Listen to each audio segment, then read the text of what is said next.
My Amish husband called me by another woman's name on our first night. The lamp on the dresser had been turned down so low that the flame was no taller than a fingernail, and in that small orange light, I could see my husband of 7 hours sitting on the edge of the bed with his back to me. I was 19 years old. The wedding quilt my aunts had stitched for 3 winters lay folded across the footboard. My prayer covering was still pinned to my hair because my hands had forgotten how to lift to it. Outside the window, the November wind moved through the corn stubble like something searching. Caleb Yodar, the man whose name I had taken that afternoon in front of 200 witnesses, drew in a long breath, the kind a man takes before he says something he has been carrying for a long time. He turned his face halfway toward the lamp. His mouth opened, and the name he spoke into our wedding bedroom was not Miriam. I want to tell you what name it was, and what I did in the seconds after, and what I learned in the weeks that followed about the woman who should have been sitting on that quilt instead of me. But to explain how I came to be in that room at all, I have to go back almost 2 years, to the summer my father first mentioned Caleb Yodar's name at our supper table, and to the small kindness from a stranger that I now believe was the first warning I was given and did not understand. My name is Miriam. I was born the 3rd daughter of Amos and Lydia Byler on a dairy farm in a quiet district where the bishop was my father's second cousin and the deacon had grown up sharing a desk with my mother in the schoolhouse. We were not a wealthy family, but we were respected. And in the community where I grew up, respect could feed a family through a winter when money could not. I was a quiet girl. I liked the smell of clean laundry on the line and the sound my sisters made when they laughed without knowing anyone was listening.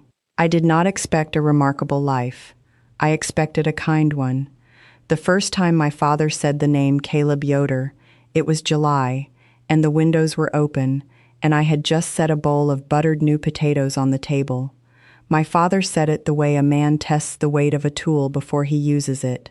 He said Joseph Yodar's youngest boy, Caleb, was looking to settle, and that Joseph had spoken to him after the last preaching service, and that perhaps I might walk with Caleb at the next singing. My mother did not look up from her plate.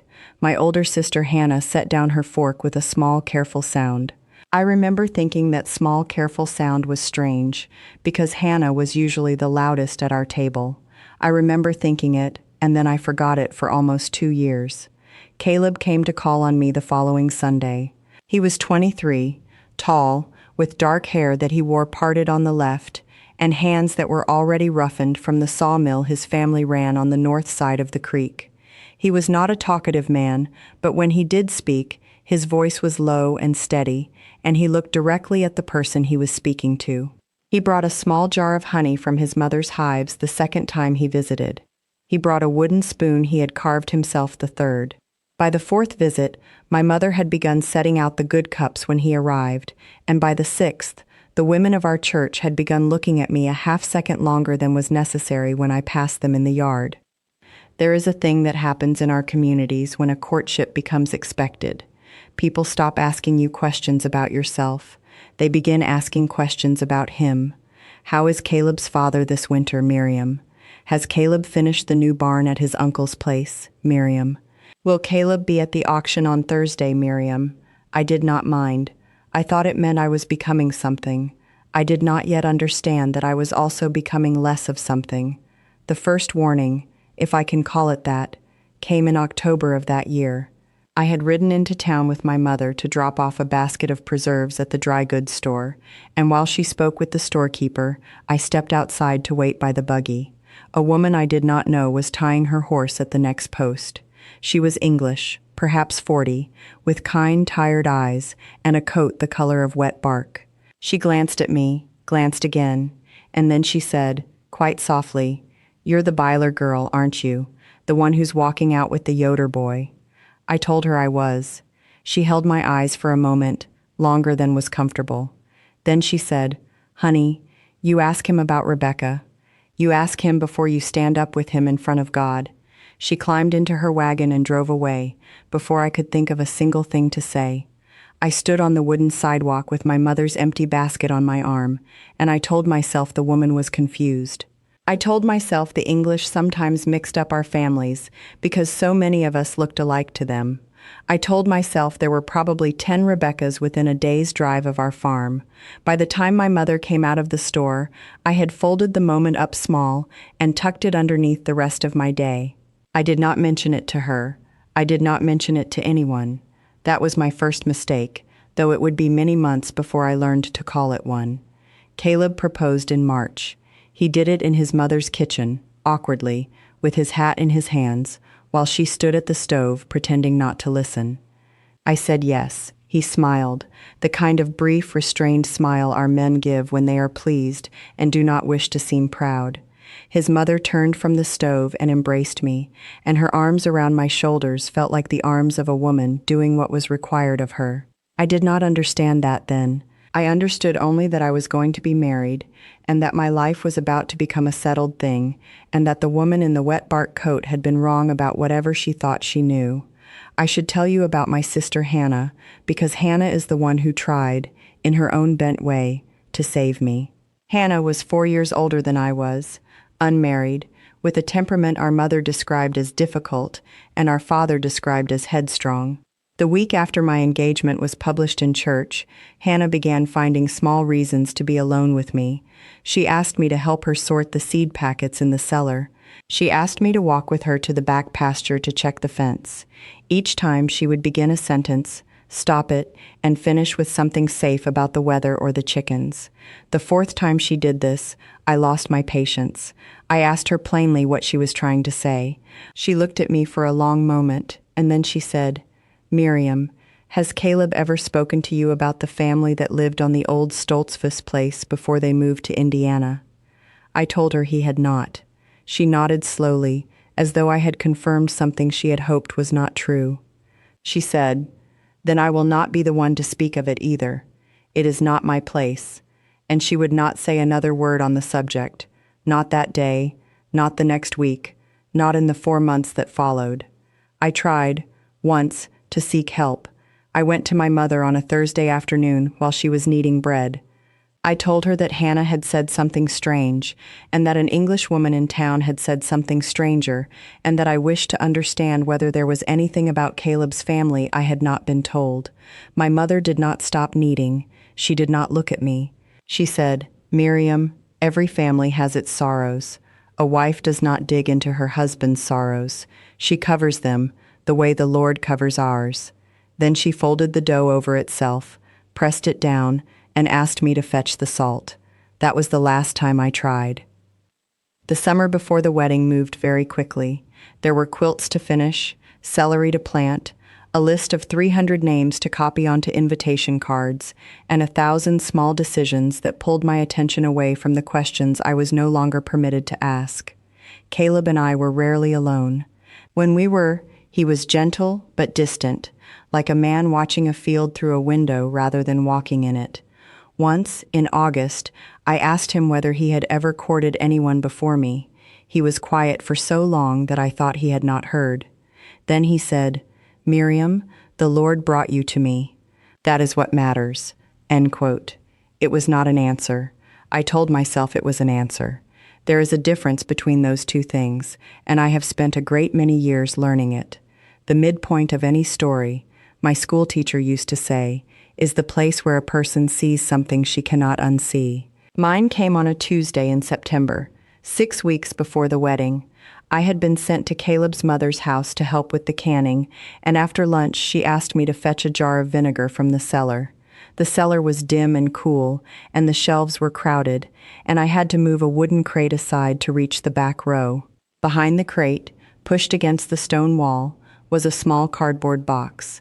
The lid was loose. I did not mean to look inside. I tell myself that still. But the box had shifted when I moved the crate, and the lid had slipped, and what I saw, sitting on top, was a photograph. Photographs are not permitted in our homes. That alone stopped my breath, but it was the photograph itself that froze me. It showed Caleb, perhaps 2 years younger, standing beside a young woman in a plain blue dress. He was smiling in the way a man smiles when no one has told him to. The young woman's hand was tucked through his arm. On the back, in a careful hand, someone had written one word and one date. The word was Rebecca. The date was 18 months before the day Caleb had first come to call on me. I put the lid back on the box. I moved the crate back into place. I carried the vinegar up the stairs. I helped Caleb's mother finish 42 jars of green tomato relish, and I smiled when she told me what a good wife I would be, and I rode home that evening in the buggy beside my father, with my hands folded so tightly in my lap that my fingernails left half-moons in my palms. I did not cry. I did not speak. I had become, in the space of one afternoon in a cellar, a woman who knew something she was not supposed to know. For a week, I told no one. I tried to construct an explanation that would let me keep the life I had been promised. Perhaps Rebecca was a cousin. Perhaps she was a friend. Perhaps the photograph had been taken by an English neighbor at a barn raising and meant nothing. But I knew, the way a woman knows the weight of a child before anyone else can see it, that the photograph meant something. And in the second week, hope arrived, the way hope sometimes does, dressed as something else. Hannah came to my room on a Sunday evening and sat on the edge of my bed and said, "Miriam, if you ask me a question now, I will answer it." I asked her who Rebecca was. Hannah told me, in a voice barely above the rustle of the curtain, that Rebecca Lapp had been promised to Caleb Yodar for nearly 2 years, that the two families had agreed when the children were 16, that Rebecca had been a quiet girl, very devout, with a soft laugh and a gift for nursing the sick. That the previous spring, Rebecca had taken a fever that turned to pneumonia, and that within 11 days she was buried in the cemetery behind the old meeting house, beneath a small stone with no carving but her name and her years. That Caleb had not spoken for nearly a month afterward. That his father, fearing what grief could do to a young man without a settled future, had gone to our father within the season, because our families had business together at the sawmill, and because I was the right age, and because grief, the elders believed, was best treated by giving a man something new to be responsible for.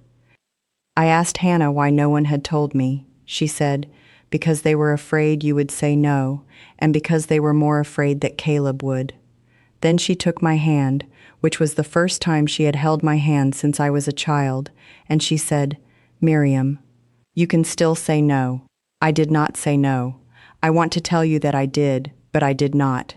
I told myself that Caleb was a good man, that grief was not a sin, that I could be the woman who helped him forward. I told myself that if I refused now, 6 weeks before the ceremony, 2 families would be shamed, 300 invitations would be wasted, and my mother would never look at me the same way again. I chose, and I will not pretend otherwise, to walk forward into a room I had already been warned about. Which brings me back to the lamp turned low, and the wedding quilt folded across the footboard, and Caleb Yodar sitting on the edge of our bed with his back to me on the night of the 1st of November. He drew in that long breath. He turned his face halfway toward the lamp. He said, very softly, almost like a prayer, "Rebecca." Then he closed his eyes, and a single sound came out of him that I had never heard a grown man make, and I understood in that instant that he had not been speaking to me at all. He had been speaking to the empty space in the room where she should have been. I did not cry out. I did not run. I am still surprised all these years later by what I did instead. I crossed the room in my stocking feet, and I sat down on the bed beside him, and I put my hand on his back, on the place between his shoulder blades, the way my mother used to put her hand on mine when I had a fever as a child. I said his name once. I said, "Caleb." He turned to me, and his face was wet, and he looked at me as though he had only just remembered I was there. He said, "Miriam, forgive me." I told him there was nothing to forgive that night. I told him, because it was the only thing I could think to say that would let either of us sleep.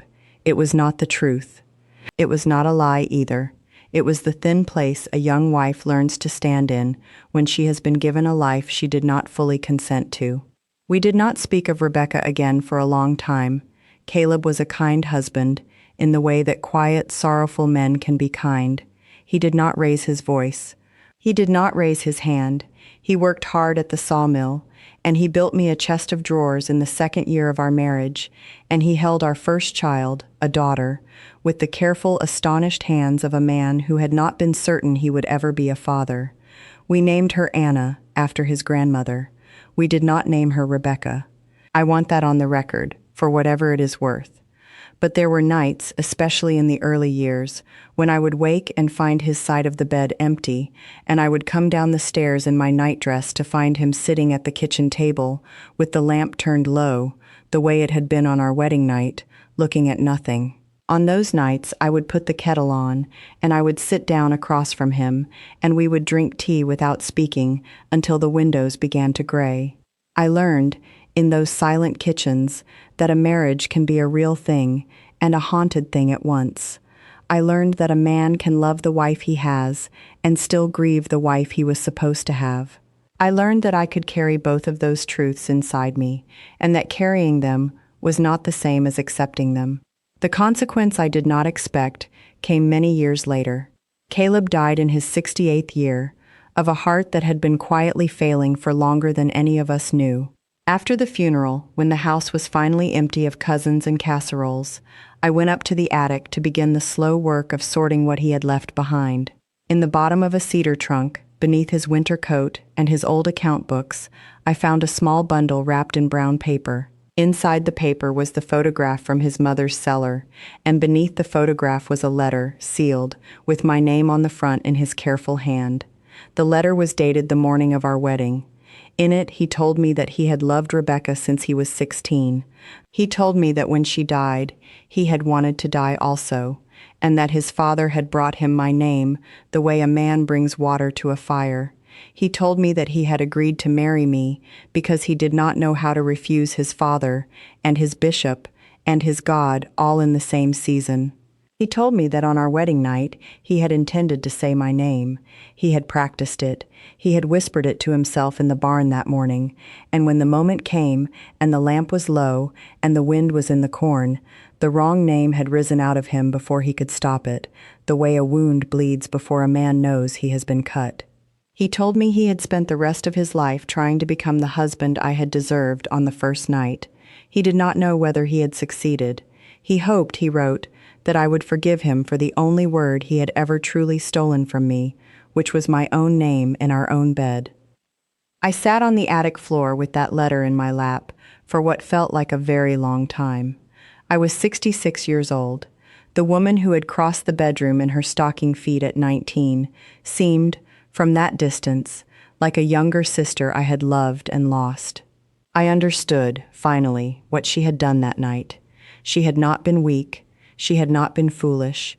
She had been a girl who chose, in the worst moment of her young life, to be kind to a grieving stranger instead of saving herself. I do not know whether that was the right choice. I have stopped asking. Some choices are not meant to be judged. They are meant to be carried, the way a woman carries water from the spring to the house, one careful step at a time, without spilling more than she has to. I folded the letter. I put it back in the brown paper. I put the photograph in beside it, face down, because Rebecca had been a good girl and deserved her rest. I closed the cedar trunk. I went down the stairs to the kitchen where my daughter Anna was waiting with a fresh pot of tea, and when she asked me if I had found anything of his I wanted to keep, I told her I had found everything I needed. That was true. It is still true. The lamp on my dresser tonight is electric, because the world has changed in ways my mother could not have imagined, and the wind outside is moving through a cornfield that belongs to a neighbor I have never met. But sometimes, in the smallest hour, I still hear a young man draw in a long breath in a room I have not stood in for almost 50 years, and I still hear the name he spoke into the dark, and I am not angry anymore. I am only grateful that the girl I used to be was brave enough to stay in that room long enough to become the woman who could finally understand it.